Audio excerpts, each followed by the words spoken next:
2 వచనాలను చదువుతాను. రాజైన హేరోదు దినములందు యోదయ దేశపు బెత్లెహేములో యేసు పుట్టిన పిమ్మట ఇదిగో తూర్పు దేశపు జ్ఞానులు యెరూషలేమునకు వచ్చి, యూదుల రాజుగా పుట్టినవాడు ఎక్కడ ఉన్నాడు? తూర్పు దిక్కున మేము ఆయన నక్షత్రమును చూచి ఆయనను పూజింపవచ్చుమని చెప్తున్నాం. ప్రభు ఈ మాటలను దీవించి మనకు అనుగ్రహించినట్టుగా మరి మనం చిన్న ప్రార్థన చేద్దాం. సర్వకృపానిధియు మిక్కిలి కనికరమును అత్యంత దయా జాలి కలిగిన పరమ తండ్రి, మీ ఘనమైన నామమునకు స్తోత్రాలు. మమ్మల్ని బ్రతికించినారు, ఆరోగ్యం ఇచ్చినారు. మీ పాద సన్నిధిలో మేము ఉండటకు మాకు సహాయం చేసినారు. అందు నిమిత్తమే మీ కృతజ్ఞతాస్తుతులు చెల్లిస్తున్నాను. మీ మాటలు ప్రకటించుటకు నన్ను పంపి ఉన్నారని నేను విశ్వసించి స్తుతిస్తూ ఉన్నాను. అవే మాటలు వినటానికి తాము కూడా వచ్చామని ఇక్కడ కూర్చున్న వారు సంగతిని గ్రహించి మీ మాటలకు చెప్పించినట్లుగా సహాయం చేయమని మా ప్రార్థన.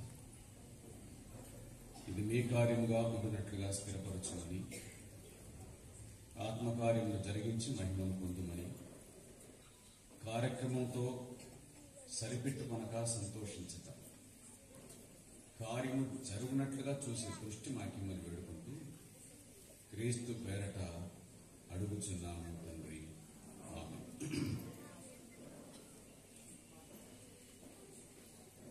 నిశ్శబ్దంగా మరి దేవుని మాటలు వినాలని నా మనవి, అంతే. మనం ఒక మాటను ఇందులో గుర్తుంచుకోవాలి. చదివిన వాక్య భాగం నందు మత్తయి సువార్త 2వ అధ్యాయము 1వ వచనంలో ఆ మాట ఉంది. ఏమిటి ఆ మాట అనగా, యేసు పుట్టిన పిమ్మట అనే మాట రాయబడింది. యేసు పుట్టిన పిమ్మట. యేసు పుడతాడు అనేటువంటిది ప్రవచనం. యేసు పుడతాడు అనేది ప్రవచనం. యేసు క్రీస్తును గుర్చిన మొట్టమొదటి ప్రవచనం, మానవ జాతి ఎక్కడ తప్పిపోయిందో, ఆజ్ఞను మీరిందో, దేవుని ఉగ్రతకు ఎక్కడ పాత్రమైందో ఆ స్థలమునందే ఆయనను గూర్చిన, అనగా రక్షకుని గూర్చినటువంటి ప్రకటన వెలువడింది.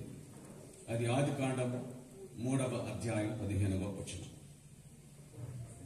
ఆ తరువాత ఆయన ఎవరికి జన్మిస్తాడు? యెషయా గ్రంథం 7:14 ఒక కన్యకకు అని. ఎక్కడ జన్మిస్తాడు? మీకా 5:2 బెత్లెహేమున అని. ఆయనకి ఏం పేరు పెడతారు?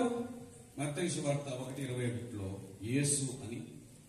ఇలాగున ఆయన జన్మిస్తాడు అనేటువంటి ప్రవచనాలు దేవుని వాక్యంలో విరివిగా మనకు కనబడతాయి. ఆయన జన్మిస్తాడు, యేసుక్రీస్తు జన్మిస్తాడు అనేటువంటి ప్రవచనాలు. ఆయన జన్మిస్తాడు అని చెప్పబడిన మాటలన్నీ కూడా ప్రవచనాలు. అయితే లూకా సువార్త 2:7 ఆయన జన్మించాడు అనేటువంటి విషయం రాయబడి ఉంది. అది వాస్తవం లేక చరిత్ర. జన్మిస్తాడని ముందుగా చెప్పబడిన విషయాలన్నీ కూడా ప్రవచనాలు. జన్మించిన తర్వాత సంఘటన అది చరిత్ర. అంటే ఏదైతే చెప్పబడిందో అది నెరవేర్చబడింది. ఇక ప్రవచనాలతో మనకు పని లేదు. చరిత్ర జరిగింది, జరిగిపోయింది. కాబట్టి చరిత్రతో కూడా మనకు సంబంధమేమీ లేదు. ఇక మిగిలింది ఏమిటి అని అంటే, ఆ తర్వాత జరిగిన సంభవాలు. అవి మనం దృష్టించవలసిన విషయాలు. ఆయన జన్మిస్తాడు అనేటువంటిది ప్రవచనం, ఆయన జన్మించాడు అనేటువంటిది చరిత్ర. జన్మించిన తర్వాత జరిగిన సంగతులు, జరగవలసిన సంగతులు ఏమిటి అనుకుంటుంది. అది మనం గ్రహించవలసిన విషయాలు. యేసు పుట్టిన పిమ్మట అనే మాట రాయబడింది కదా. ఏం జరిగాయి? యేసు పుట్టిన పిమ్మట జరిగిన సంభవాలు ఏమిటి అని అనగా, లూకా సువార్త 2వ అధ్యాయంలో యేసు పుట్టిన పిమ్మట జరిగిన సంభవాలను గురించి దేవుని వాక్యం చెబుతుంది. ఏమిటి అదనగా చూడండి. 2వ అధ్యాయము లూకా సువార్త 7వ వచనంలో, తన తొలిచూలు కుమారుకని పొత్తిగుడ్డలతో చుట్టి సత్రములో వారికి స్థలము లేనందున అనే మాట రాయబడింది. ఆయన పుట్టిన తర్వాత జరిగిన సంభవం ఏమిటంటే, ఆయనను పడుకోబెట్టడానికి సత్రములో స్థలం లేదు, లేక ఆయన పడుకోబెట్టడానికి ఆయన జన్మించినటువంటి చోట స్థలం లేదు అనేటువంటి విషయం దైవ గ్రంథం గుర్తు చేస్తుంది. ఇది ఏమిటి అని అనగా, వారు వాస్తవానికి రచయితలు ఉన్నటువంటి వారు, కానీ ఆ దినములలో ప్రజాసంఖ్య రాయించాలి అనేటువంటి చక్రవర్తి ఆజ్ఞ మేరకు వారు తమ సొంత గ్రామానికి బయలుదేరి వెళ్ళిపోయారు. అది బెత్లెహేం. ప్రజాసంఖ్య వ్రాయించడం అనేటువంటి మాట బైబిల్లో మనకు కనిపిస్తుంది. అది ఇప్పటిది కాదు, బైబిల్లో వ్రాయబడినటువంటి మాట ప్రజాసంఖ్య రాయించడం అనేటువంటిది. కాబట్టి వారు తమ సొంత గ్రామాలకు వెళ్ళారు. మరియ, యోసేపు వారు బెత్లెహేములకు చెందిన వారు, అనగా యోసేపు. కాబట్టి ఆ ప్రజాసంఖ్యలో తన పేరు రాయించుకోవటానికి ఆయన బెత్లెహేములకు వెళ్ళారు. అక్కడ ప్రభు అయిన యేసుక్రీస్తు ఆయన జన్మించారు. వారికి సత్రం అనేటువంటిది ఒకటి ఉంది. లోకడ ఇంతకు ముందు కూడా సత్రాలు అనేటువంటివి ఉండేవి. గ్రామానికి ఇటుపక్క అటుపక్క బాటసారులు ఆ సత్రం దగ్గరకు వచ్చి విశ్రాంతి తీసుకొని అలసిపోయిన వారు, ఆ తర్వాత మళ్ళీ ప్రయాణాన్ని సాగించేటువంటి వారు. కొన్ని సత్రాల దగ్గర దిగురు బావులు ఉండేటువంటివి. అలాగున సత్రం అంటే అదొక తాత్కాలిక విడిది స్థలం. వీరంతా కూడా ఆ సత్రములో ఉన్నారు, తమ పేరు రాయించుకున్నారు. గాని ఆ సత్రమునందు జన్మించిన ప్రభు అయిన యేసుక్రీస్తునకు స్థలము లేదు. అందరి విషయం రాయబడలేదు, ఆయన సంగతే చెప్పబడింది. అంటే ఇలాగ అనుకోవాలి, అందరికీ స్థలం ఉంది కానీ ఆయనకు మాత్రమే స్థలము లేదు. సత్రం అంటే తాత్కాలిక నివాసం. వినండి, తాత్కాలిక నివాసంలో ఈ భూమి మీద తాత్కాలికంగా ఉండబోతున్నటువంటి, ప్రయాణం చేయబోతున్నటువంటి అసలైన యాత్రికుడికి, ప్రయాణికుడికి స్థలం లేకుండా పోయింది. అది తన సొంత గ్రామమే, తనకు స్థలం ఉండాలి, కానీ స్థలం లేకుండా పోయింది. అది తనకు హక్కు, కానీ అక్కడ స్థలం లేదు. ఎవరి ఆయన అన్యాయపు తీర్పు నొందిన వాడై కొనుక్కోబడేను అని ఆయన శ్రమలను గురించి ధ్యానిస్తున్నప్పుడు ఆ మాట కనబడుతుంది. కానీ జనములోనే ఆయనకు అన్యాయపు తీర్పు తీర్చబడి ఉంది. అంచేత అన్యాయపు తీర్పు ప్రభువునికే కలిగింది. ఇక ఆయన విశ్వాసం ఇచ్చిన వారికి ఏదో న్యాయం జరుగుతుంది అని భ్రమించడం కళ్ళ అని గుర్తుంచుకోవాలి.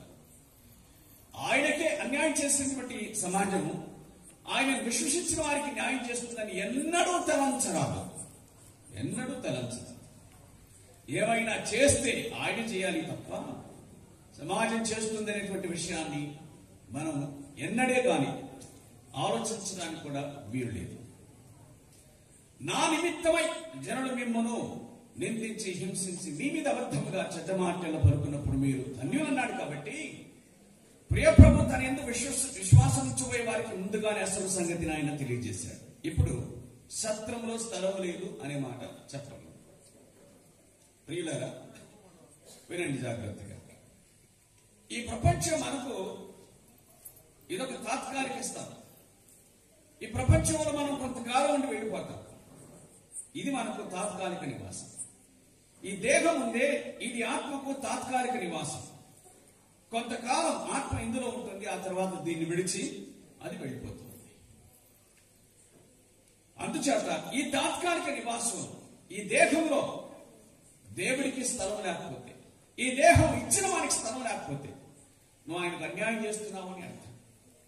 ఈ దేహాన్ని నీకు ఇచ్చినవాడు, జీవాన్ని అనుగ్రహించిన వాడు, ప్రాణాన్ని నీకు ఇచ్చిన వాడు ఆయనకే గనక నీ దేహంలో స్థానం లేకపోతే, నీ జీవితంలో స్థానం లేకపోతే ఇప్పటికీ ఆయనకు అన్యాయం చేస్తున్నావు అని అర్థం. అప్పుడే కాదు, ఇప్పటికీ అన్యాయం జరుగుతుందని అర్థం. ఈ దేహము ఆయనది. మీ దేహం దేవుని వల్ల మీకు అనుగ్రహించబడి, కొరింథీ మొదటి పత్రిక 6:19 మీరు దేవుని ఆలయం ఉన్నారని, దేవుని ఆత్మ మీలో నివసిస్తూ ఉన్నాడని, కొరింథీ మొదటి పత్రిక 3:16. కాబట్టి నీ దేహం నీది కాదు, దేవుడిది. నీ దేహం తల్లిదండ్రుల సృష్టి కాదు, దేవుడిది. అది సకలాంగమైనదైనా వికలాంగమైనదైనా దేవుడిది అంతే. కురూపిగా జన్మించినా సురూపిగా జన్మించినా అది దేవుడిది. నీ దేహాన్ని సృష్టించిన వాడికి అందులో స్థలం లేకపోతే దానికి తగినటువంటి శిక్ష, ప్రతిఫలం ఉంది, తీరుతుంది అనే విషయాన్ని గుర్తించు. నీ దేహం ఎంత ప్రయత్నం చేసినా అది నిలబడదు. దానికో సమయం ఉంది. దేహ ధర్మం తనను తాను జరిగించుకుంటూ ఉంది. పసితనంలో అది పసిపిల్లలాగా ఉంటుంది. యవన ప్రాయానికి వచ్చిన తర్వాత నిగనిగలాడుతుంది. మధ్య వయసు వృద్ధాప్యం, ఆ తర్వాత అది గతించి వెళ్ళిపోతుంది. ఆరోగ్యం నీ చేతిలో ఉంది, కానీ ప్రాణం మాత్రం దేవుడి చేతుల్లోనే ఉంది. వయసు ఉడికిపోకుండా ఎంత ట్రై చేసినా అది తప్పకుండా కనిపించి తీరుతుంది. 70 ఏళ్ల ముసలాయన టీషర్ట్ వేసినా ఆయనకి 70 ఏళ్ళే కానీ తక్కువేం కాదు కదా. తెల్లబడ్డా ఎంచుకలు అని చెప్పి ఉద్దేశంతో దానికి నల్లరంగు వేసినా కానీ దేహాన్ని ఏమాత్రం కూడా మనము అదుపు చేయలేము. అది తన ధర్మాన్ని తాను పాటిస్తూ ఒకనొక దినం అనే దేహం ఈ భూమి మీద నుంచి నిష్క్రమిస్తూ ఉంది, వెళ్ళిపోతుంది. అందులో దేవునికి స్థలం లేకపోతే ఎంత ప్రమాదకరమో ఆ తర్వాత దేవుని వాక్యం చెప్పే మాటలు విందాం. స్థలం లేదు, స్థలము లేదు, విచారకరమైన సంగతి. ఆయనకే స్థలం లేదు. కానీ నాకు అర్థమైన సంగతి ఏమిటంటే, ఆయనకు స్థలం ఇవ్వాలి అని అంటే, యేసుక్రీస్తు ప్రభువునకు స్థలం ఇవ్వాలి అని అంటే, ఈ మాట వాడతాను, నీకు గుండె కావాలి. అర్థమైందా? యేసు ప్రభువునకు స్థలం ఇవ్వాలి నీ జీవితం అంటే నీకు గుండె కావాలి. గుండె ఉన్నవాడు మాత్రమే యేసుక్రీస్తుకు స్థలం ఇస్తాడు. దేవుని దూత మరియ దగ్గరకు వచ్చి ఈ సంగతులన్నీ చెప్పింది. ఆ సంగతులన్నీ చెప్పినాడు దేవుని దూత. అప్పుడు ఆమె ఇలాగనింది. లూకాసు సువార్త 1వ అధ్యాయం 38వ వచనంలో, ఇదిగో ప్రభువు దాసురాలను, నీ మాట చొప్పున నాకు జరుగునుగా. ఏమిటా సంగతి అంటే, అమ్మ, సర్వోన్నతుని శక్తి నిన్ను కమ్ముకొనును, పుట్టబోవు శిశువు పరిశుద్ధుడై దేవుని కుమారుడు అనబడును. అనగా గర్భం, నువ్వు గర్భవతి అవుతావు, కుమారుని కంటావు, ఆయన యేసును పేరు పెడతావు. ఆయన ఎవరు సామాన్యుడు కాదు, ఆయన నిత్యరాజు, నిరంతరం ఉండవలసినటువంటి వాడు అని అనగానే ఆవిడ ఏమాత్రం కూడా అధ్యక్షం చెప్పకుండా, ఇదిగో నేను ప్రభు దాసుగాలను, నీ మాట చొప్పున నాకు జరుగునుగా. తన గర్భమునందు ప్రభు అయిన యేసు క్రీస్తునకు స్థలం ఇవ్వడానికి ఆమె తెగించింది అని చెప్పాలి. తెగించింది అని చెప్పాలి. తెగించిన వాడు మాత్రమే యేసు క్రీస్తుకు స్థలం ఇస్తాడు. అంతే. లోకం ఏమనుకుంటుందో, సమాజం ఏమనుకుంటుందో, ఎవరేమనుకుంటారో, బంధువులు ఏమనుకుంటారో, ఆయన నమ్ముకుంటే మా ఇంటికి వస్తారో రారో, చచ్చిపోతే సమాజంలో స్థలం ఇస్తారో రారో అని ఈ పిరికి వాళ్ళు దేవుని రాజ్యంలో ప్రవేశించడం అసాధ్యం. ఈ పిరికి వాళ్ళు యేసుక్రీస్తునకు స్థలం ఇవ్వడం అసాధ్యమైనటువంటి విషయం. లోకం కోసం బతికేవాడు యేసుక్రీస్తునకు స్థలం ఇవ్వడు సుమా. లోకం కోసం బతికేవాడు, చావు సమాధుల కోసం బతికేవాడు, బాంధవ్యాలు బంధుత్వం కోసం బ్రతికేవాడు యేసునకు స్థలం ఇవ్వడు. లోకాన్ని చూసేవాడు ప్రభు అయిన క్రీస్తునకు స్థలం ఇవ్వడు తన జీవితంలో. కాబట్టి ఈ లోకానికి గురించి నేను ఒక మాట చెప్తాను. నువ్వు బాగా బతుకుతుంటే అది ఓర్చలేదు, నువ్వు చెడిపోతే నిన్ను బాగు చేయలేదు. అది లోకం అంటే. అర్థమైంది? మళ్ళీ నేను చెప్తాను. ఈ లోకం ఏమిటంటే నువ్వు బాగా బతుకుతుంటే అది ఓర్చలేదు, నువ్వు చెడిపోతే అది నిన్ను బాగు చేయలేదు. అది లోకం. మనుషులు చాలాసార్లు లోకం కోసం బతుకుతారు, మరికొన్నిసార్లు ఎవరెవరుకుంటే నాకే అని అనుకుంటారు. రెండు రకాలు ఉన్నారు మనుషులు, అవునా? ఇంట్లోనప్పుడు మంచి బట్టలు కట్టుకోము, ఫంక్షన్ పోతే కట్టుకుంటారు. ఏ కారణం? లోకం కోసం.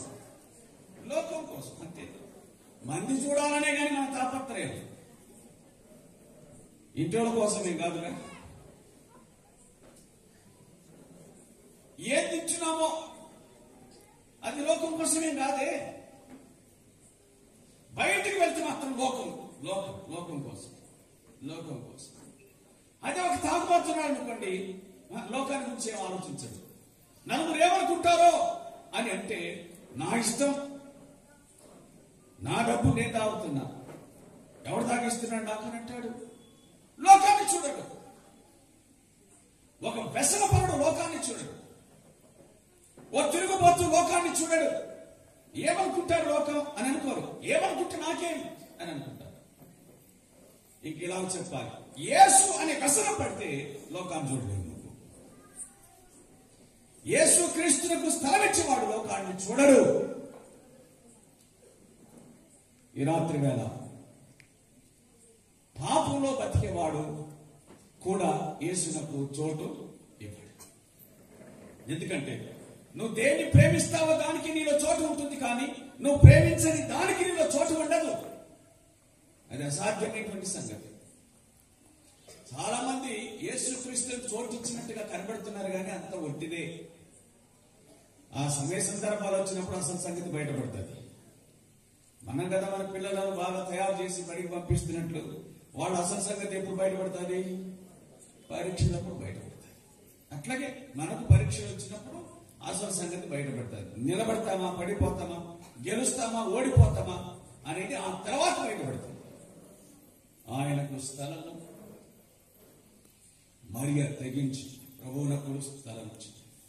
ఏమనుకుంటారో లోకం అని అనుకోలేదు. పైగా ఆమెమనిందంటే, ఇది మొదలుకొని అన్ని తరముల వారు నన్ను ధన్యురాలని అందరూ అని చెప్పగలిగారు. అది మనకు కావలసినటువంటి మాట. ఆయనకు చోటిచ్చిన వారు ధన్యులు. అన్ని తరముల వారిని జ్ఞాపకం చేసుకుంటారు. మత్తయి సువార్త 27వ అధ్యాయం 60వ వచనంలో, అరిమతయి యోసేపు ప్రభువైన యేసుక్రీస్తునకు స్థలం ఇచ్చాడు. ఆయన చనిపోయిన తర్వాత తన సమాధిలో ఉంచుకున్నాడు. దైవ గ్రంథం చెప్పే మాట ఏంటంటే, మార్కు సువార్త 15:43లో యోసేపు తెగించను అనే మాట రాయబడింది. అట్లు తెగించిన వాడు మాత్రమే యేసునకు స్థలము ఇవ్వగలుగుతాడు. ప్రేమించిన వాడు మాత్రమే ఆయన స్థలాన్ని ఇవ్వగలుగుతాడు.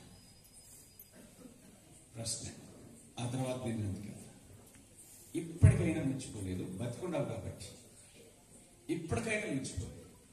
ఈ రాత్రి లోకాన్ని విడిస్తే గుర్తుంచుకో, ఒక స్థలం ఉంది. అదే స్థలము అంటే లూకా 16:28 వేదనకరమైన స్థలం అని రాయబడింది. అది వేదనకరమైన స్థలం, అది పాతాళం. ప్రభువునకు నీ జీవితంలో చోటు ఇవ్వకపోతే వేదనకరమైన స్థలం నీ కోసం కాచుకుని ఉంది. ఈ భూమి మీద యేసుక్రీస్తు ప్రభువునకు నీ హృదయంలో చోటు ఇవ్వకపోతే పరలోకాన్ని గురించి మర్చిపో. ఈ భూమి మీద యేసుక్రీస్తు ప్రభువునకు నీ హృదయంలో చోటు ఇవ్వకపోతే పరలోకాన్ని గురించి మర్చిపో. ఎందుకంటే ఆయనకు ఈ భూమి మీద నీ హృదయంలో చోటు లేకపోతే నీకు ఆయన దగ్గర చోటు ఉండదు. అంతే అంతే. పరలోకం ఎవరికి అని అంటే ఆయనకు చోటు ఇచ్చిన వారికి. యేసు ప్రభు అన్నాడు యోహాను సువార్త 14:1-3 వచనాల్లో, నేను వెళ్తున్నాను బాబు, మీకు స్థలం సిద్ధపరచడానికి నేను తన వెంట వచ్చి తనతో ఉండి తనకు స్థలం ఇచ్చిన వారిని ఆయన వార్త చెబుతున్న మాట ఏంటంటే, నేను వెళ్ళిపోతున్నాను, నేను మరలా తిరిగి వస్తాను, మీకు స్థలం సిద్ధం చేయడానికి నేను వెళ్తున్నాను. ఈ భూమి మీద యేసుక్రీస్తు ప్రభువు లేకుండా నువ్వు బతికితే మర్చిపో, పరలోకాన్ని గురించి మర్చిపో. ఎందుకంటే అది ఆయన విశ్వసించి ఆయన స్థలం ఇచ్చిన వారికి కానీ అది ఇతరులకు కాదు. నువ్వు పోయిన తర్వాత మీ వాళ్ళు ఫ్లెక్సీ పెడతాడు, మంచి పోరాటం పోరాడితేని, నా పరుగు కడ ముట్టించితిని అని. ఇవన్నీ బతికిన వాళ్ళు వాళ్ళ తృప్తి కోసం పెట్టుకునేటువంటివి, కానీ నీ కోసం చేసేది ఏమి ఉండనే ఉండదు. నీ స్థితి మారనే మారదు. అందుకు భూమి మీద బ్రతికుండగానే ప్రభువునకు స్థలం ఇచ్చుట మంచిది. ఈ రాత్రి దేవుడు నిన్ను అందుకోసమే బతికించాడేమో. కాబట్టి ఇంకా యేసుక్రీస్తునందు విశ్వాసం ఉంచకపోతే, ఆయనకు నీ జీవితంలో నీ హృదయంలో చోటు ఇవ్వకపోతే, ఈ రాత్రి ప్రభువా నా జీవితంలో నీకు స్థలం ఇస్తున్నాను, నా హృదయంలోనికి రమ్ము అని చెప్పి ఆయన ఆహ్వానించుట అది సముచితం. రెండవ సంగతి, యేసు పుట్టిన పిమ్మట జరిగిన విషయం ఏమిటి అంటే, రెండవ విషయం లూకాసు వార్త 2వ అధ్యాయం నుండి, లూకాసు వార్త 2వ అధ్యాయం 10వ వచనాన్ని చూద్దాం. అయితే ఆ దూత, భయపడకుడి, ఇదిగో ప్రజలందరికీ కలగబోయే మహా సంతోషకరమైన సువర్తమానం నేను మీకు తెలియజేస్తున్నాను. దావీదు పట్టణమందు నేడు రక్షకుడు మీ కొరకు పుట్టి ఉన్నాడు, ఈయన ప్రభు అయిన క్రీస్తు. యేసు పుట్టిన పిమ్మట జరిగినటువంటి రెండవ సంభవం ఏమిటి అని అనగా, దేవదూతలు ఆయనను గూర్చి, లేక దేవదూత ఆయనను గూర్చి ప్రకటించినాడు. అంటే ఇట్లా చెప్తారు, తెలిసిన వారు తెలియని వారికి ప్రకటించారు. ఆయన జన్మించిన తర్వాత పుట్టిన పిమ్మట తెలిసిన వారు తెలియని వారికి ప్రకటించినారు. అది జరిగింది. తెలిసిన దేవదూత తెలియని గొర్రెల కాపులకు ఆ సంగతిని తెలియజేశాడు. దేవునికి స్తోత్రం కలుగును గాక. తెలిసిన వారు తెలియని వారికి తెలియజేశారు. క్రిస్మస్ లో యేసు పుట్టిన పిమ్మట జరిగిన సంఘటన అది. ఇప్పుడు జరగాల్సింది కూడా అదే. ఏమిటి అని అనగా, తెలిసిన వారు తెలియని వారికి ప్రకటించుట. తెలిసిన వారు తెలియని వారికి ప్రకటించుట. గొర్రెల కాపులకు సంగతులు ఏమి తెలియవు, కానీ దేవునికి ఆ సంగతిని ఎదిగిన వాడు కాబట్టి ఆ సంగతిని వారికి తెలియజేశాడు. అదంటే జరగాల్సింది. క్రిస్మస్ అంటే నీ సంబడం కాదు. క్రిస్మస్ అంటే నువ్వు ఇంకొకరికి సంగతిని చెప్పడం. నువ్వేం తెలుసుకున్నావో ఆ సంగతిని ఇంకొకరికి చెప్పడం. అది క్రిస్మస్ లో జరగవలసినటువంటి విషయం. తెలిసిన వార్త తెలియని వారికి చెప్పటం అనేటువంటి. మరి ఇప్పుడు జరిగేది ఏమిటో మనకు తెలుసు కదా. దాన్ని కేరళ సింగింగ్ అంటున్నారు, అవునా? ఏం చేస్తున్నారు అనేది ఏమీ లేదు. సంఘ సభ్యుల ఇంటికి వెళ్ళడం, 12 గంటల వారు లెగ్గొట్టడం, ఒక పాట పాడడం, ఒక మాట చదవడం, నేను క్రీస్తు మీ కొరకు పుట్టున్నాడని చెప్పడం. ఇక్కడ కంటే మించి పెద్ద పెద్ద పట్టణాల్లో ఇది బాగా జరుగుతూ ఉంటుంది. డిసెంబర్ 25 రోజు నుంచి మన సెల్ ఫోన్లన్నీ నిండిపోతాయి. దేంతో నిండిపోతాయి? Happy Christmas. ఏమి లేదు, నాకు నువ్వు పంపుతావు, నీకు నేను పంపుతా, అంతే. అందుకే అవతల ఏమనుకుంటున్నారంటే ఇది వాళ్ళ పండుగ అని అనుకుంటున్నారు. పాప ఒక్క పండుగ ఉంది వాళ్ళకి. ప్రియులారా, యేసుక్రీస్తును గూర్చి నువ్వు ఎవరికి తెలియజేయకపోతే అసలు ఈ క్రిస్మస్ లో నీకంటూ భాగమే లేదు. ఈ క్రిస్మస్ పేరు మీద నువ్వు సంతోషించడానికి నీకు హక్కు లేదు, ఆయనను గూర్చి తెలియజేయకపోతే. అది గుర్తుంచుకోండి. ఆయనను గూర్చి నీకు తెలియజేయకపోతే, ఆయనను గూర్చి చెప్పడానికి నీకు చేత కాకపోతే కనుక ఇందులో నీకు పాలు లేవు. నువ్వు పాలు భావిస్తున్నావు.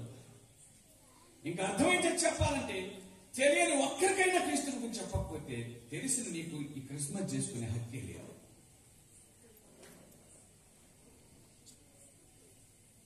అంటే ఏం చేస్తున్నామో అర్థమవుతుంది.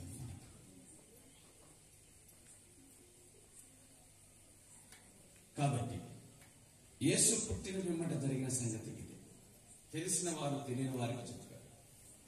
ఇదే లూకాసు వార్త 2:17లో ఆ గొర్రెల కాపరులు తాము విన్న వాటిని ప్రచురము, తమతో చెప్పబడిన మాటలను ప్రచురం చేసి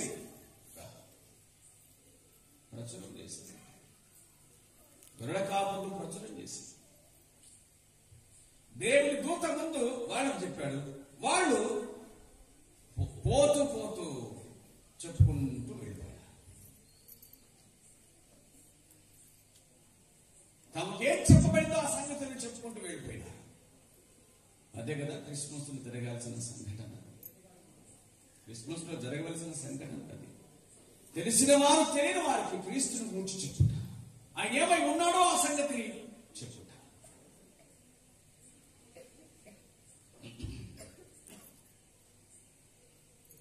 మూడో విషయం, ఏమని చెప్పాడు దేవదూత అంటే, ఇది ప్రజలందరికీ కలిగే మహా సంతోషకరమైన సువర్తమానం. నేడు రక్షకుడు మీ కొరకు. అది సమాచారం. ఎవరికి చెప్పాడు? తెలియని వారికి. ఏమని చెప్పాడు అని అంటే, ఇది ప్రజలందరికీ కలగబోయే మహా సంతోషకరమైన సువర్తమానం. ప్రజలందరికీ సంబంధించిన వార్తన ఇది. ఒక పార్టీ వస్తే ఇంకొకరికి సంతోషం లేదు, ఒక పార్టీ గెలిస్తే ఇంకొక పార్టీకి సంతోషం లేదు.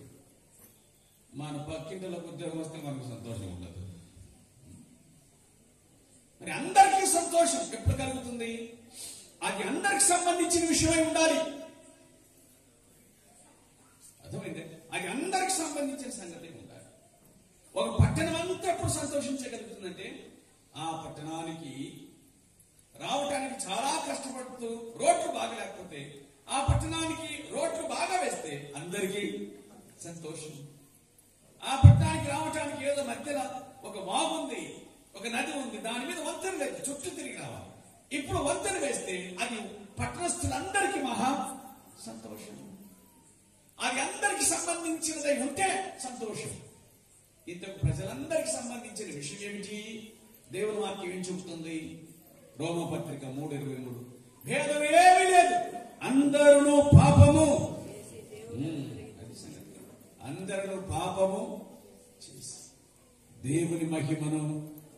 పాపం అందరికి సంబంధించిన విషయం. పాపం అందరికి సంబంధించిన విషయం, మనుషులందరికి సంబంధించిన విషయం, ప్రజలందరికి సంబంధించిన విషయం. రోగం ప్రజలందరికి సంబంధించిన విషయం, ఆహారం ప్రజలందరికి సంబంధించిన విషయం, హాస్పిటల్ ప్రజలందరికి సంబంధించిన విషయం, జైలు కూడా అందరికి సంబంధించింది. అక్కడ అందరూ కనిపిస్తారు, అన్ని కులాల వాళ్ళు కనిపిస్తారు. హాస్పిటల్లో అన్ని కులాల వాళ్ళు కనిపిస్తారు. అవునా? ప్రయాణంలో అన్ని కులాల వాళ్ళు కనిపిస్తారు, అన్ని మతాల వాళ్ళు కనిపిస్తారు. అది అందరికీ ఆర్టీసీ బస్సు మీది మాది మనందరిది అన్నట్లు.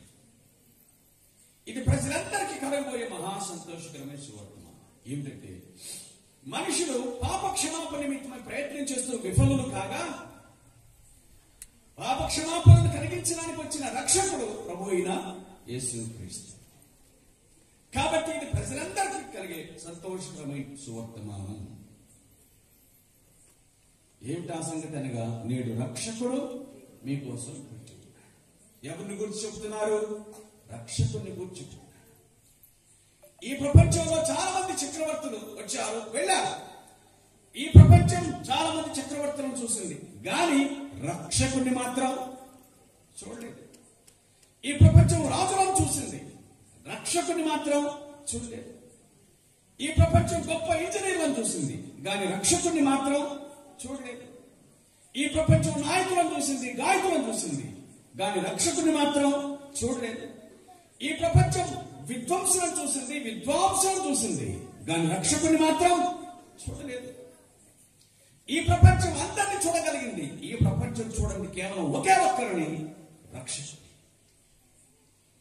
ఆ కొరత కూడా తీరిపోయింది. నేడు రక్షకుడు మీకోసం పుట్టి ఉన్నాడు. ఈయన ప్రభు అయిన క్రీస్తు. ఈయన ప్రభు అయిన క్రీస్తు. ఈయన ప్రభు అయిన యేసు కాదు, ఈయన ప్రభు అయిన క్రీస్తు. అనగా లేఖనములలో ఈయన జన్మించక ముందు ఎవరెవరైతే ప్రవచించినారో ఆ క్రీస్తే ఈయన రక్షకుడుగా జన్మించినాడు. రాజుగా రావాల్సిన వాడు ఏ విధంగా వచ్చాడు? ప్రస్తుతం రక్షకునిగా వచ్చాడు. ఈయన క్రీస్తు. అది ప్రకటన. రక్షకుణ్ణి గురించి చాటాలి ప్రపంచం. రక్షకుణ్ణి గురించి చెప్పాలి. రక్షకుని గురించి చెప్పాలి అని అంటే, ఆ రక్షకుడు ఎందుకు వచ్చాడో, మనకి రక్షకుడు ఎందుకు అవసరమో తెలియజేసే పాపమును గురించి కూడా చెప్పాలి. పాపాన్ని గురించి చెప్పాలి, పాప క్షమాపణను గురించి కూడా చెప్పాలి, రక్షకుని గురించి చెప్పాల్సి వస్తే నాకు డాక్టర్ అవసరం అని అంటే ఎందుకు అవసరం? ఏ జబ్బు చేసిందో ఆ జబ్బును గురించి తెలుసుకున్నప్పుడు మాత్రమే కదా. ప్రపంచం అందరినీ చూడగలిగింది, గొప్ప వాళ్ళందరినీ. ఈ ప్రపంచం చూడండి కేవలం ఒక్క రక్షకుణ్ణి మాత్రమే. అందుకే నేడు రక్షకుడు మీకోసం వచ్చి ఉన్నాడు. ఇదండి సువార్త అంటే. సువార్త అంటే ఏమిటి? రక్షకుని గూర్చి ప్రకటన. సువార్త అనగా రక్షకుడిని గూర్చిన ప్రకటన, రక్షకుడిని గూర్చిన ప్రకటన. ప్రస్తుతం రక్షకుడిని గూర్చిన ప్రకటన లేదు. రక్షకుని గూర్చిన ప్రకటన. యేసుని గూర్చి ఏమని చెబుతున్నారు అంటే ఆయన నమ్ముకోండి మీ రోగాలు పోతాయి. ఆయనను వైద్యులుగా చెబుతున్నారు. యేసుక్రీస్తుని గురించి ఏం చెప్తున్నారు? ఆయన దగ్గరికి రండి, సంతానం కలుగుతుంది. ఆయన నమ్ముకుంటే ఉద్యోగం దొరుకుతుంది. బయట నాయకులు ప్రకటించే పథకాలన్నీ యేసుక్రీస్తుకు ఆపాదించి ఆయన నమ్ముకుంటే అన్ని కలుగుతాయని చెప్తున్నారు. అసలు సంగతిని మర్చిపోతున్నారు. ఏమిటి అసలు సంగతి? ఆయన నమ్ముకుంటే అప్పు తీరుతాయట. రకరకాల అన్ని మాటలని చెబుతున్నారు. రక్షకుని గూర్చి రక్షకుని గూర్చి చెప్పాలంటే దేని గురించి చెప్పాలి? పాపాన్ని గూర్చి చెప్పాలి. పాపాన్ని గూర్చి చెప్పడం జనానికి ఇష్టం లేదు, బోధకులకు ఇష్టం లేదు. యేసుక్రీస్తును రక్షకునిగా పరిచయం చేయడానికి ఇష్టం లేదు. వైద్యునిగా పరిచయం చేస్తూ ఉన్నారు, అప్పులు తీర్చివానిగా పరిచయం చేస్తున్నారు, రకరకాలుగా ఆయన పరిచయం చేస్తున్నారు, కానీ రక్షకుడిగా పరిచయం చేయలేదు. ఆయన గురించి చెప్పాల్సిన మొదటి విషయం ఏంటంటే రక్షకుడు. ఇంకా తర్వాత ఏమని చెప్పచ్చు? అవునండి, ఆయన నమ్మిన తర్వాత రోగాలు పోయి ఉంటాయి, అది ఆయన సంకల్పం. ఆయన నమ్మిన తర్వాత అప్పులు తీరి ఉంటాయి. ఎస్, తాగుబోతు మంచోడైతే అప్పులు ఎందుకు తీరతాయి? తిరుగుబోతు మంచోడైతే, ప్రభు నమ్ముకున్న తర్వాత మంచోడైతే అప్పులు ఎందుకు తీరతాయి. ఆయనను గురించి చెప్పాల్సింది కాదు, ఆయన గురించి చెప్పాల్సింది రక్షకుడు అని చెప్పాలి. నేను ఒక ప్రశ్న అడుగుతాను, సమాధానం తప్పిమని చెప్తారు, కానీ అది సరైన జవాబు కాదు. ఆ ప్రశ్న అడుగుతాను, పుట్టిన పిల్లకి ఏం కావాలి? అదే తప్పిమని చెప్తారంటాను కదా. పుట్టిన పిల్లకి ఏం కావాలంటే పాలు కావాలి. పుట్టిన పిల్లకి ఏం కావాలంటే పాలు కావాలి కాదు. పుట్టిన పిల్ల కావాల్సింది తాను ఇంతకాలం ఏ తల్లి గర్భంలో ఉండిందో ఆ తల్లి యొక్క స్పర్శ కావాలి. పుట్టిన పిల్లకి తల్లి దొరికితే పాలు దొరుకుతాయి, తల్లి దొరికితే స్పర్శ దొరుకుతుంది, తల్లి దొరికితే వెచ్చదనం దొరుకుతుంది, తల్లి దొరికితే సంరక్షకురాలు దొరుకుతుంది, తల్లి దొరికితే అన్ని దొరుకుతాయి. పాలు దొరికితే తల్లి దొరకదు. కావాలనుకుంటే గేదె పాలు, మేక పాలు, ఆవు పాలు, ఏ పాలైనా దొరకవచ్చు, కానీ తల్లి మాత్రం దొరకదే. తల్లిని గురించి చెప్పమంటే పాలను గురించి చెప్పడం మొదలు. ఆయన ముఖం చూపించండి, ప్రపంచానికి ఆయన ముఖం చూపించబట్టి ఆయన జోబుని చూపిస్తున్నారు. చూడండి ఎన్నుండి ఆయన జోబులు. ఆయన జేబులో ఉద్యోగం ఉంది, ఆయన జేబులో ఆరోగ్యం ఉంది, ఆయన జేబులో స్వస్థత ఉంది, ఆయన జేబులో సంతానం ఉంది. పోయి తీసుకో. ఎందుకు తెలుసా? మళ్ళీ మార్చి సువార్త చెప్పడానికి శాతగాని వాడు మిగతావన్నీ చెప్తాడు. అర్థమైంది మాట? సువార్త చెప్పడానికి శాతగాని వాడు మాత్రమే ఆయనను గురించి మిగతావని చెప్తాడు. రక్షకుని చెప్పగలిగిన వాడు మాత్రమే సువార్త ప్రకటిస్తాడు. వచ్చిన చిక్కేందో తెలుసా? సువార్త చెప్పట్లేదు. సువార్త చెప్పట్లేదు కాబట్టి ఆ తపనను ఇంకొక రీతిగా తీర్చుకోవాలి. మనం ఏ రీతిగా తీర్చుకుందాం? తీర్చుకుంటున్నారా? ఏ రీతిగా తీర్చుకుంటున్నారా? సువార్త ప్రకటించడం లేదు, కానీ సభలు పెట్టాలి. ఏం చెప్పాలి? ఏదో ఒకటి చెప్పాలి. సువార్త పాఠం లేదు, ఇంకేం చేయాలి? ఏదో ఒకటి. కాబట్టి ఈ యుగంలో సువార్త ప్రకటన అంతరించిపోయింది. ఈ యుగంలో సువార్త ప్రకటన అంతరించిపోతూ ఉంది అని అర్థం. సువార్తను మానేసిన మనం మెల్లగా దేని వైపు తిరిగామంటే స్తుతి వైపు తిరిగినాం. దాన్ని ఏమంటున్నారంటే ఇప్పుడు స్తుతి ఆరాధన.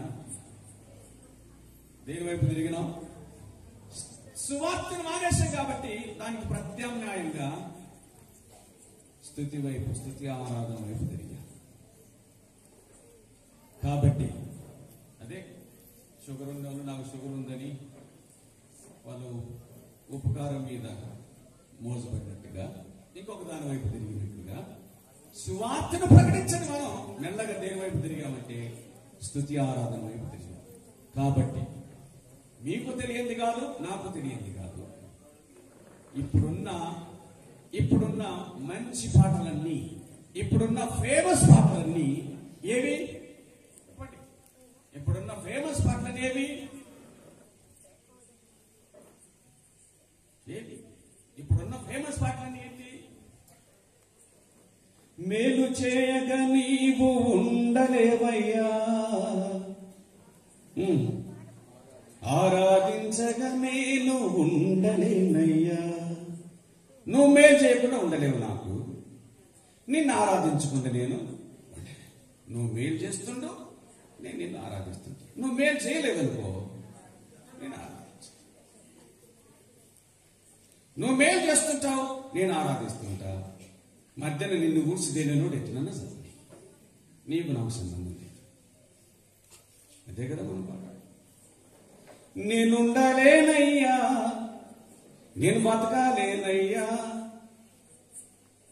నువ్వే లేకుంటే నేనుండలేనయ్యా, రాజాని సన్నిధిలో నేనుంటానయ్యా, మనసారా ఆరాధిస్తూ బతికేస్తానయ్యా, మనసారా ఆరాధిస్తూ బతికేస్తాను. నేను ఉండలేను, నేను బతకలేను. నేను ఆరాధిస్తూ ఉంటాను, కానీ సువార్త మాత్రం చెప్పను. ఎందుకంటే సువార్త చెప్పి తంటారు, ఆరాధన చేస్తే మళ్ళీ మళ్ళీ పిలుస్తాను. నేను ఉండలేనయ్యా, నేను బతకలేనయ్యా, సావు. సువార్త చెప్పకుండా బతకడం కంటే సావడమే మేలు. నా మట్టుగా అయితే బ్రతుకుట, సావైతే నాకు లాభం. ఆరాధించదు నిన్నే యేసయ్యా, నా ప్రాణమున్నంత వరకు, నేను మట్టిలో చేరే వరకు. ఇవే కదా ప్రస్తుత పాట. అదేంటి అంటే స్తుతి పాడుటకే బతికించిన జీవనదాతవు నీవైతివి, ఇన్నాళ్ళుగా నన్ను పోషించిన. ఎందుకు బతికిస్తున్నావు నువ్వు నన్ను? స్తుతి పాడుటకే బతికిస్తున్నావు, సువార్త పాడడానికి బతికించట్లేదు. అది ప్రస్తుత. సువార్త పాడని మనకి స్తుతి పాడే హక్కు కూడా, సువార్తను ప్రకటించిన వాడికి ఆరాధించే హక్కు కూడా.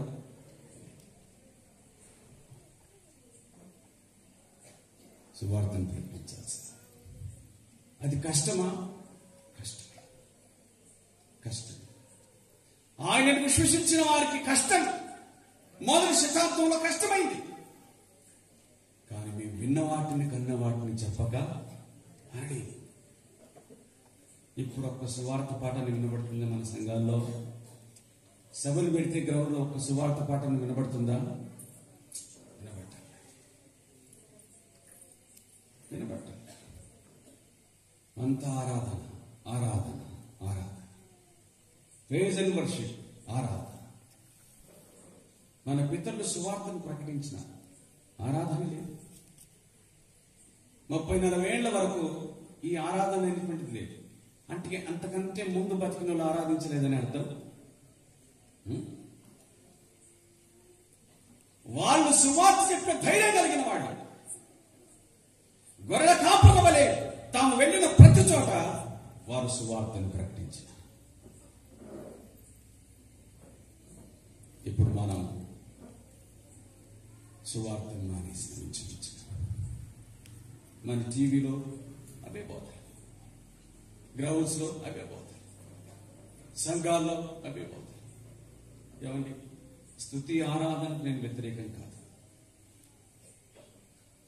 కానీ బతికినంతకాలం సువార్త చెప్పాలా? చచ్చిపోయిన తర్వాత ఎటూ జరిగేది స్తుతి.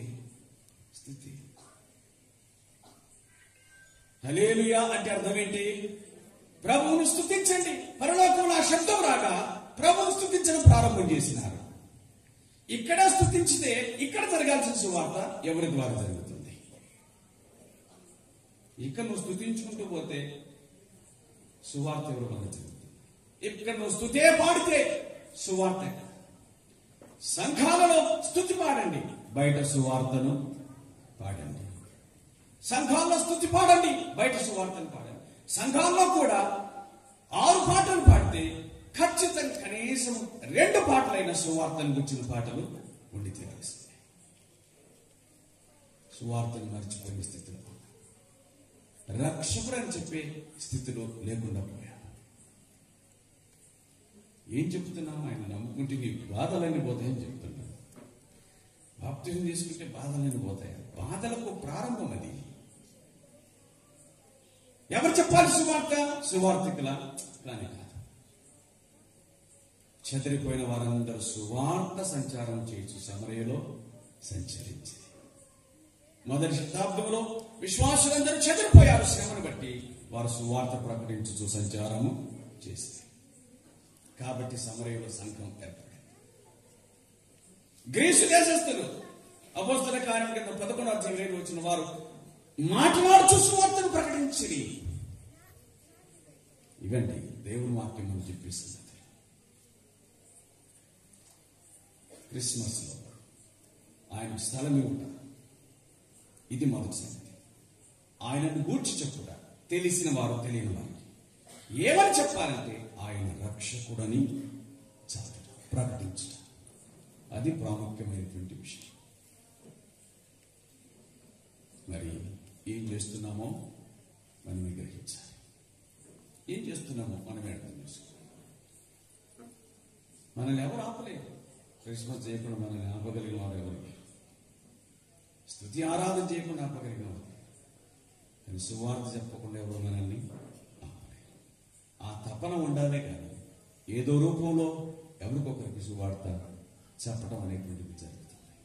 ప్రియులారా, యేసు పుట్టిన పిమ్మట జరిగిన మరొక సంఘటన ఏమిటో అది మత్తయి సువార్త 2వ అధ్యాయంలో కనిపిస్తుంది. జ్ఞానులు ఆయనను వెతుకుతూ వచ్చారు. ఎందుకు వచ్చారంటే మేము ఆయన్ను పూజించుటకు, ఆరాధించుటకు వచ్చామని చెప్పారనమాట. మేము ఆయన ఆరాధించడానికి వచ్చాము అని అన్నారు. ఆయన పూజించుటకు మేము వచ్చామే. ఆయన జన్మించాడనే విషయం మొట్టమొదట జ్ఞానం చెప్పింటే ఎంత బాగుండేది. గొర్రెల కాపరికి చెప్పారు. ఇది ఎప్పుడు చూసినా ఎక్కడ చూసినా కానీ ఇదంతా వారి మతమేనా అనిపించేటట్లుగా,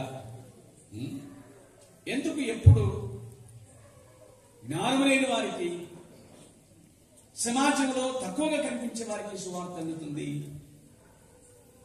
జ్ఞానం నక్షత్రం చూసి వచ్చారు కానీ మధ్యలో దారి తప్పిపోయినారు. అది జ్ఞానం అంటే. కానీ వరల కాపర్లు దారి తప్పినట్టు కనిపించదు. దానికి ఇది మీకు ఆనవాలన్నారు, వాడు వెళ్ళినారు, చూసినారు, వచ్చినారు, దారి తప్పలేదు. జ్ఞానాలకు ఆనవాలు ఇవ్వబడినప్పటికీ కూడా దారి తప్పారు. ఎందుకంటే మధ్యలో తమ జ్ఞానం ఉపయోగించుకుంటారు. జ్ఞానం వాళ్ళు దారి తప్పి హీరో దగ్గరకు వెళ్ళిపోయారు. కనికరం కలిగిన దేవుడు మరలా వారిని దారిలోకి తీసుకుని వచ్చిన దారి చూపించారు. అప్పుడు జరిగింది ఏమిటి అని అనగా 2వ అధ్యాయం 10వ వచనంలో వారి నక్షత్రాన్ని చూసి అత్యానంద భరితులై ఇంటిలోనికి వచ్చి తల్లి అయిన మరియను ఆ శిశువును చూచి సాగిలపడి ఆయనను పూజించి ఆయనను ఆరాధించారు. జాగ్రత్తగా అలా చెప్తుంది. క్రిస్మస్ లో 2 ఉన్నాయి. ఆయనను గురించి ప్రకటించడం ఉంది, ఆయనను ఆరాధించడం కూడా ఉంది. అయితే జ్ఞానులు ఆరాధించినారు, గొల్ల కాపురులు ప్రకటించినారు. మనం జ్ఞానులం కదా, మనం జ్ఞానులం కదా. కాబట్టి ఏం చేస్తాం మనం? అంతే, ప్రకటించదు. వారు ఆయనను చూచి సాగిలపడి అని ప్రకటించారు. సాగిలపడ్డం అంటే తెలుసు కదా, మన రాయలసీమ ప్రాంతం బోర్ల పక్కల పడ్డ అంటే తమ దేహం, తమ ప్రాణము, తమ ఆత్మను ఆయనకు సమర్పించారు. సాగిలపడ్డారు. ప్రాణాత్మ దేహములతో జరిగేది ఆరాధన. ఇప్పుడు మనం ఆరాధన చూస్తుంటాం, మంచి ఊపులు ఉన్నప్పుడు కరెంటు పోయిందనుకో, అయిపోయింది, ఆరాధన అంతా ఎత్తిపోతుంది. మనకు మైక్ ఉంటేనే ఆరాధన వస్తుంది. మైక్ ఉంటే మైకంతో ఆరాధిస్తాం, అది లేకపోతే అంతే. సంగీతం లేకపోతే ఆరాధన కాదు. అది హుషారు సంగీతం అయితే ఇంకా ఊపు దండం వస్తుంది. దాని పేరు వర్షిప్. వర్షిప్ అంటే ఏమిటి? ప్రాణాత్మ దేహములను సమర్పించుట, అది ఆరాధన. దేవుడు ఆత్మ కనుక ఆయన ఆరాధించేవారు ఆత్మతో సత్యముతో ఆరాధించాలి. ఆరాధనలో పాడవచ్చు, ఆరాధనలో ప్రార్థించవచ్చు, ఆరాధనలో ఏమైనా జరగవచ్చు. దేవుడితో ఆయన ఆత్మతో నీ ఆత్మ జరిగే, ఆయన ఆత్మతో నీ ఆత్మ జరిపేటువంటి అనుసంధానం, అది ఆరాధన.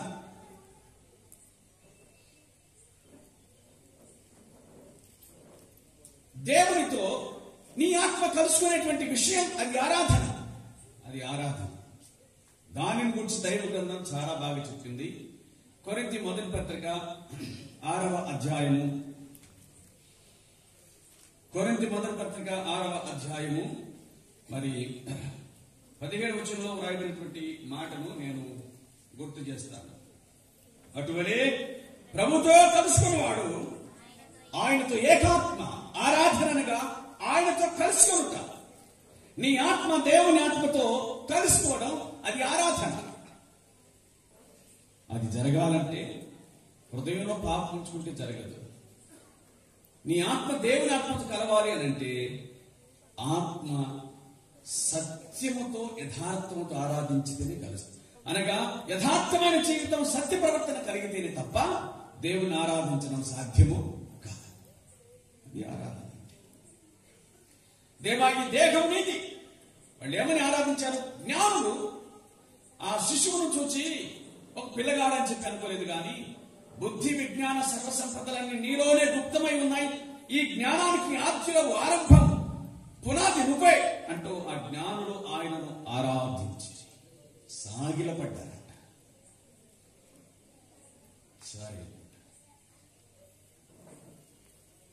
అది ఆరాధన. ప్రాణాత్మ దేహములను సమర్పించుట ఆరాధన. నువ్వు సమర్పిస్తావు కానీ ఆయనకు అంగీకారమా కాదా, అది ముఖ్యమైన సంగతి. ఆయన అంగీకారం అయితేనే అది ఆరాధన అవుతుంది, లేకపోతే అది ఆరాధన కాదు. ఆరాధన ఆదివారం ఉదయం 9:55 ఆరాధన ఉదయం 10 గంటలకని 10:30 టైం పెడతాం, కానీ ఆరాధన ఆదివారం మాత్రమే జరిగేది కాదు. నువ్వెప్పుడు ఆయనతో కలవాలనుకుంటే అప్పుడు కలుసుకోవచ్చు, అది ఆరాధన. నీ ఆత్మ ఆయనతో ఎప్పుడు కలవాలనుకుంటే అప్పుడు కలవడం, అది ఆరాధన.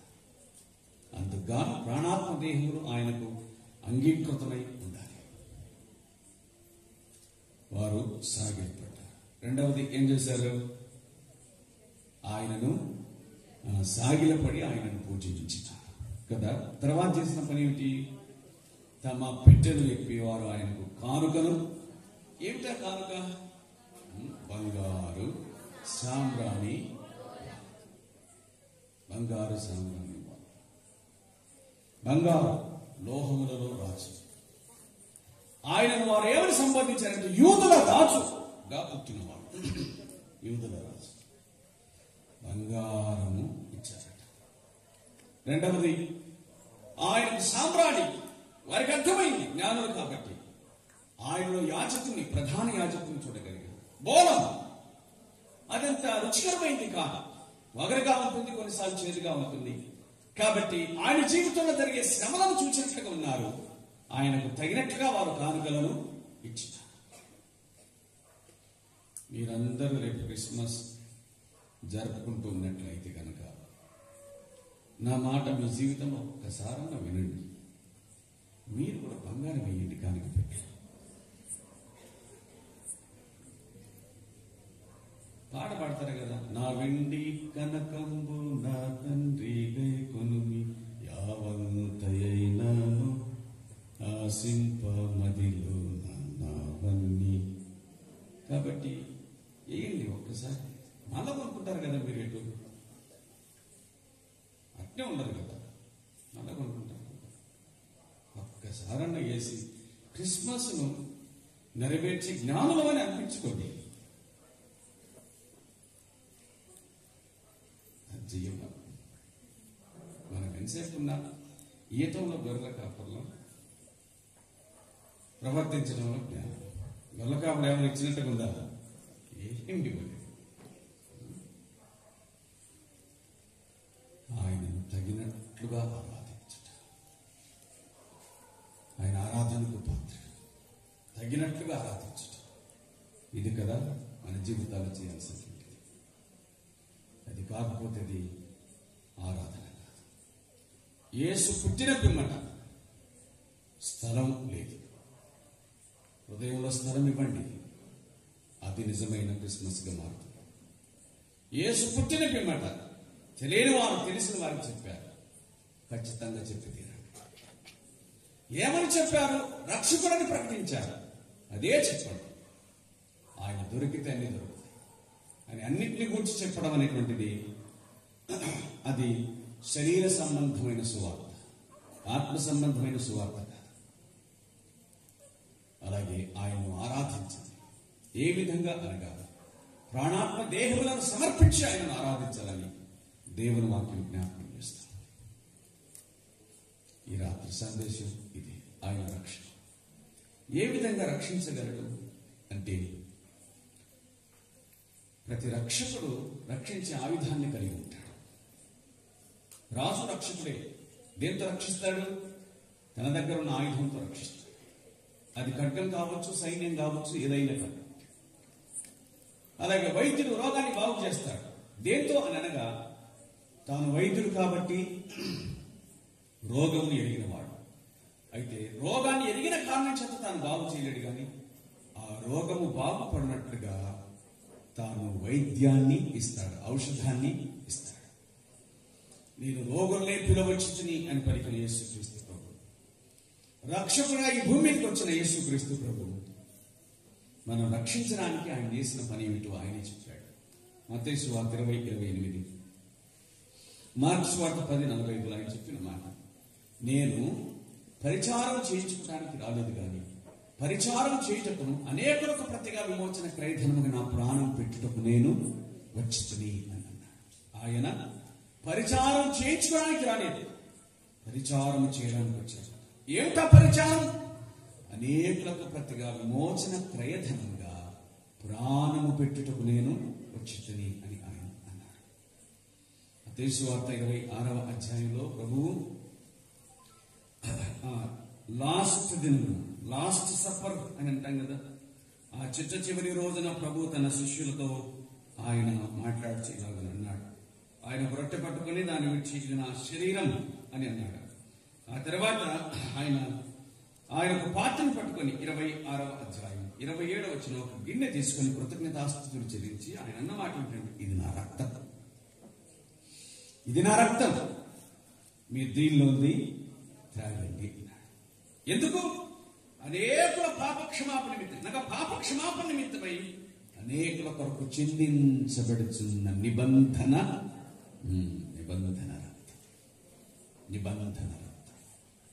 ఇది ఆయన మనకిచ్చిన, ఆ రక్షకుడు మనకిచ్చిన ఔషధం ఇదే. ఏమిటంటే నిబంధన రక్తం. రక్తం ఇచ్చిన అది ఆయన ఔషధం. ఆయన రక్షకుడు, ఆయన మనకిచ్చిన ఔషధం తన పరిశుద్ధమైన రక్తం. పాప క్షమాపణ నిమిత్తమై ఆయన ఇచ్చిన పరిశుద్ధమైన రక్తం. అందుకు యేసు రక్తం ప్రతి పాపం నుంచి మనల్ని కడిగి పవిత్రపరచును. మొదటి యోహాను 1:7 చెప్పిన మాట అది. ఆయన రక్తం ప్రతి పాపం నుంచి మనల్ని కడిగి పవిత్రపరుస్తుంది. ప్రియులారా, ఇదే క్రిస్మస్ సందేశం. ఆయన క్రిస్మస్ సందేశంలో మనకు ఆయన మరణం కూడా కనిపిస్తుంది. ఆయన జననంలో మనకు మరణం కూడా కనిపిస్తుంది. ప్రతి ఆంధ్ర క్రైస్తవ కీర్తనలోని క్రిస్మస్ పాటలు చూస్తే జననాన్ని గురించి చెప్తారు వాళ్ళు, చివరికి మరణాన్ని గురించి కూడా చెప్పారు. ప్రభు అయిన యేసుక్రీస్తు యొక్క జననాన్ని మనం చూడగా జన్మించిన ఆ శిశువు యొక్క పాదములను చూడగా 33 సంవత్సరాల తర్వాత మేకులు కట్టబడబోతున్నాయి. జన్మించిన ఆ శిశువు యొక్క చిన్న చేతుల్లో 33 సంవత్సరాల తర్వాత మేకులు కట్టబడబోతున్నాయి. జన్మించిన ఆ శిశువు యొక్క దేహమంతా, పసిదేహమంతా కూడా 33 సంవత్సరాల తర్వాత కొరడా దెబ్బలకు లోను కాబోతుంది. ఆ చిన్న శిశువు యొక్క తలంతా కూడా 33 సంవత్సరాల తర్వాత తలపై ముళ్ళ కిరీటం కట్టబడిపోతుంది. ఆయన సుందరులుగా చూసేటువంటి భాగ్యం కాదు కానీ ఆయన మన నిమిత్తమై స్వరూపము సొగసు కోల్పోయినవానిగా మనం సిలువలో చూడగలుగుతాం. ఆయన ఎప్పుడు రక్షకుడు అంటే ఆ పశువుల తొక్క పడుకున్నవాడుగా కాదు, ఆయన శిలువ మీద వేలాడుచున్నవాడుగా ఆయన మన రక్షకుడు. అందుకే ఆయన గురించి గట్టిగా గర్వంగా ఘనంగా చెప్పగలుగుతాం. యేసు రక్తం ప్రతి పాపం నుంచి మనల్ని కడిగి పవిత్రపరుస్తుంది. సమయమందు ఇంకా ప్రభువులకు జీవితాన్ని ఇవ్వకపోతే ఆయన జీవితాన్ని ఇచ్చి క్షేమాన్ని పొందాలని దేవుని పేరట మనవి చేస్తున్నాం. రక్షించబడాలని దేవుని పేరట మనం చేస్తున్నాం. పాప క్షమాపణ పొందాలని కోరుచున్నాం. అలాగే పాప క్షమాపణ పొంది ఉంటే దానిని గురించి ప్రకటించాలని, ఈ సందర్భంగానైనా ప్రకటించాలని దేవుని పేరట మనవి చేస్తున్నాం. ప్రభు ఈ మాటలు మన ఇంట్లో దీవించును గాక. అందరూ తల వంచండి, ప్రార్థన చేస్తాం. అందరూ తల వంచండి, ప్రార్థన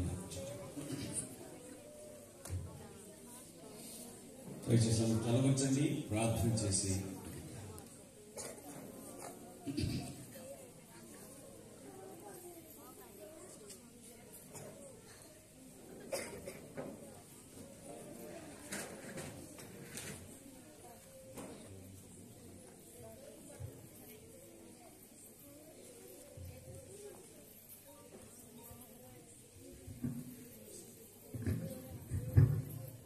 ప్రార్థన చేసుకుందాం. దయచేసి 2 నిమిషాలు మౌనం నుండి ఒకసారి విన్న సందేశాన్ని ఆలోచించేద్దాం. సమయం పొడిగించడం ఉద్దేశం కాదు. ఇంత